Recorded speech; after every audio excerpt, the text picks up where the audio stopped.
Students class 4। इसका हमारा topic है the animal world, unit number 2 है ये, और इसका लेक्चर हमारा है 10 इस टॉपिक का लेक्चर। ठीक है, आज हम पेज नंबर 20 से रिप्रोडक्शन के अबाउट पढ़ेंगे।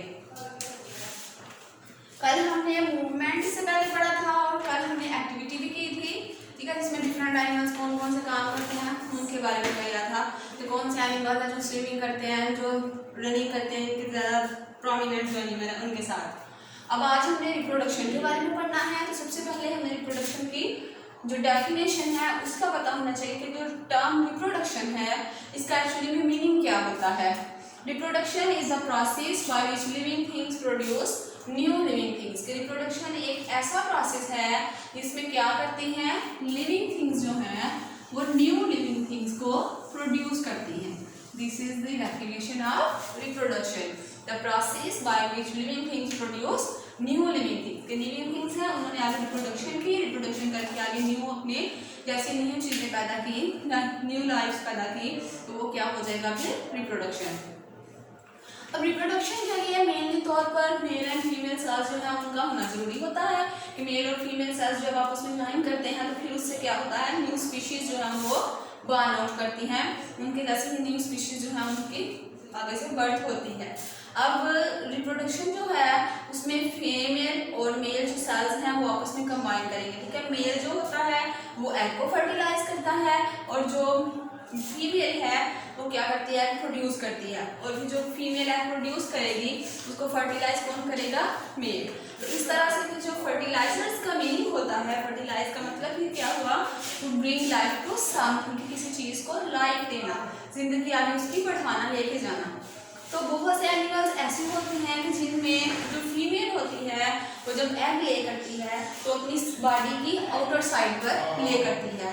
ठीक है, और फिर क्या होता है, जो मेल होता है वो उसको आगे फर्टिलाइज करता है और फिर उसके फर्टिलाइज करने के बाद जो बेबी है उसकी बर्थ होती है। तो एग क्या होता है, फिर बाद में हैश होता है, और जो बेबी में एनिमल होता है जब वो मुकम्मल तौर पर कंप्लीट हो चुका होता है तो वो इस दुनिया में आ जाता है। फ्रॉग्स जो हैं और फिशेस जो हैं वो इस चीज़ की एग्जाम्पल हैं। इसमें जो फीमेल होती है वो अपने एग्स ले करती है और वो एग्स जो है वो अपनी बॉडी की आउटर साइड में इनके बाहर को ले कर देती है एग्स, और फिर उनको क्या करता है, मेल जो होता है वो उनको फर्टिलाइज करता है। और फर्टिलाइजेशन के बाद जब वो एग फर्टिलाइज हो जाते हैं मुकम्मल तौर पर तो फिर इससे क्या होता है, बेबी एनिमल जो है उसकी बर्थ हो जाती है, तो वो कम्प्लीट हो जाता है।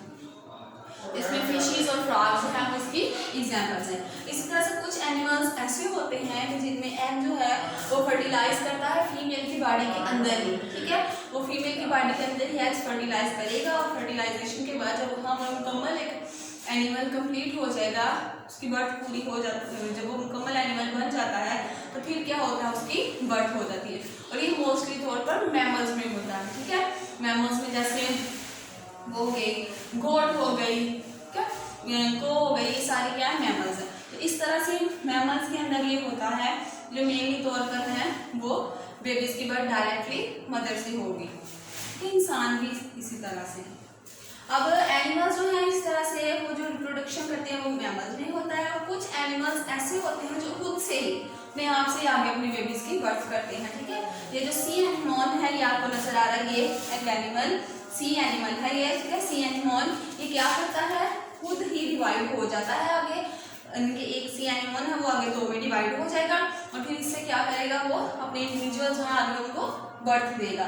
और ये जो रिप्रोडक्शन इसकी होगी वो असेक्सुअल रिप्रोडक्शन होगी, जिसमें कि एक ही एनिमल है और वही आगे क्या कर रहा है, डिवाइड होकर आगे अपने इंडिविजुअल्स जो है आगे अपने बेबीज जो है आगे वो बना रहा है।